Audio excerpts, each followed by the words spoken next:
Hey lovelies, welcome back to my channel. আজকে বাজার থেকে লক্ষ্মীদি তালশাঁস এনেছিল। এই গরমে তালশাঁস খেতে যে কী ভালো লাগে, আর সাথে ছিল লিচু। এগুলো সবই পুজোর প্রসাদ। ঠাকুরকে দেওয়ার পর আমি প্রসাদ হিসেবে খাচ্ছি, আর একটা রেখে দিয়েছি। মেয়ে এখন ঘুমোচ্ছে, মেয়ে উঠলে ওকে দেবো।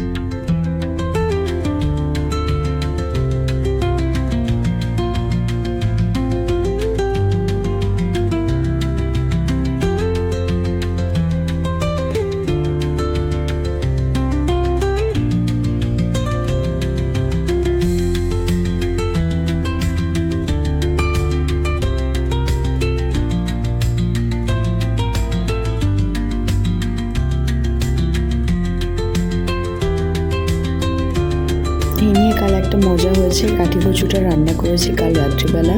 রান্না করার পর দেখছি কিছু সেদ্ধই হয়নি।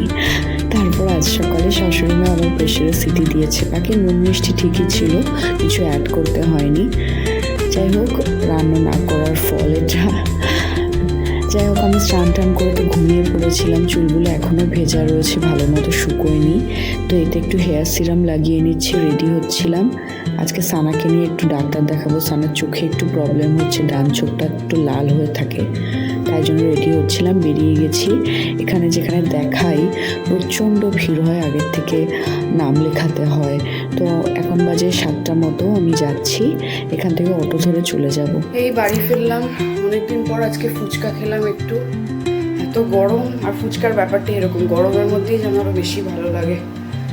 যাওয়ার সময় অটোতে গিয়েছিলাম, ফেরার সময় ভাবলাম একটু ওয়াক করি। ওয়াক করতে গিয়ে জীবন বেরিয়ে গেল বাবা। আমি নর্মালি একটু মিনিমাম 5000 স্টেপস ওয়াক করার চেষ্টা করি। সেটা করতে গিয়ে একেবারে স্নান করে ঢুকেছি ঘরে, তাই চুলটা বেঁধে নিলাম। লক্ষ্মীদি মেয়েকে নিয়ে উপরে গেছে, বাট উপরে যাব।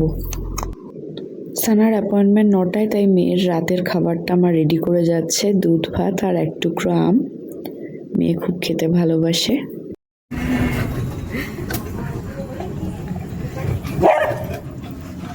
সানাকে নিয়ে আমরা বেরিয়ে পড়েছি ডাক্তারের কাছে। সারা পাড়া কাঁপাতে কাঁপাতে সানু যাচ্ছে রিক্সা চড়ে, হাওয়া খেতে খেতে। আর সবাই বুঝতে পারছে যে কেউ একজন যাচ্ছে রাস্তা দিয়ে। আমি আর মা বেরিয়েছি। এত আগে আগে বেরিয়েও 6 নম্বরে আমাদের লাইন পেলাম। বলে দিয়েছিল ওখানে 9টার সময়।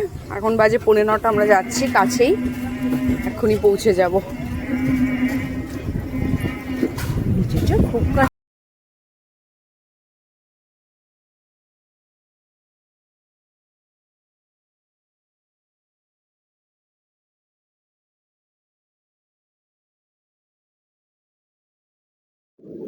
যখন অ্যাপয়েন্টমেন্ট নিয়েছিলাম তখন জিজ্ঞেস করেছিলাম অ্যাপ্রক্সিমেট কত টাইম লাগতে পারে। বললো 9টায় আসুন, ডাক্তার আসে 8টায়। আমার 6 নম্বরে নাম ছিল, বললামই তো। এখন শুনছি সবে 3 নম্বর গিয়েছে। ডাক্তারবাবু ভীষণ যত্ন নিয়ে দেখে, প্রচুর টাইম লাগে, কিন্তু কি বলবো, ধৈর্যের সীমা পেরিয়ে যায়। আমাদের নাম্বার 6 নম্বরে ছিল, তারপরে একজন 7 নম্বর, তাকে আমাদের আগে ছেড়ে দিতে হলো। কারণ যে ওনার, সে রিকোয়েস্ট করলো, সে নাকি 2 ঘন্টা আগের থেকে এসে ওয়েট করছে, হিউম্যানিটি গ্রাউন্ডে ছেড়ে দিতে হবে, তাই ছেড়ে দিলাম।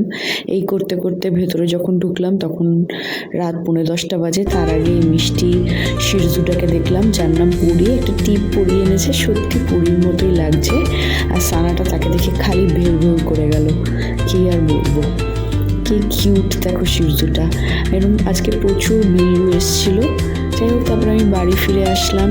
বাড়ি ফিরতে ফিরতে 10:15 বেজে গেল। এখানে এসে দেখলাম লক্ষ্মীদি মেয়েকে খাওয়াইনি। মেয়ে এখানে, আমরা কেউ ছিলাম না বলে ওপরে এসে ঘোরাঘুরি করছিল। তা আমি মেয়েকে যেই আম দুধ ভাতটা ছিল সেটাই খাইয়ে দেওয়ার চেষ্টা করছিলাম। কত বায়না, বাবারে বাবা। তারপরে আমি খেতে বসলাম। আজকে ডিনারে খুবই সিম্পল, আমার এরকমই ভালো লাগে। আমার কমফোর্ট ফুড মাখন, গোবিন্দভোগ চালের ভাত, মোচা ঘন্ট, আলু ভাজা, আর কি চাই, আর কাঁচা লঙ্কা তো রয়েছেই।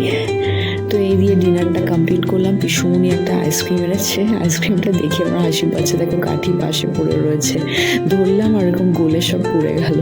এটা কি বললো, আম পোড়া টাইপের কিছু আইসক্রিম, আম পোড়ার শরবত যেরকম হয়। আমার তো এত ঠান্ডা, দেখো কি অবস্থা, আবার দাঁত কিরকির করছিল আমার এত ঠান্ডা খেয়ে। তারপরে সানাও বায়না ধরলো, সানাকে একটুখানি দিলাম, ওর সামনে কিছু ওকে না দিয়ে আমি খেতে পারি না। যাই হোক, এই ছিল আমার আজকের ছোট্ট ভ্লগ। তোমাদের সাথে দেখা হবে আবার পরের কোনো ভ্লগে।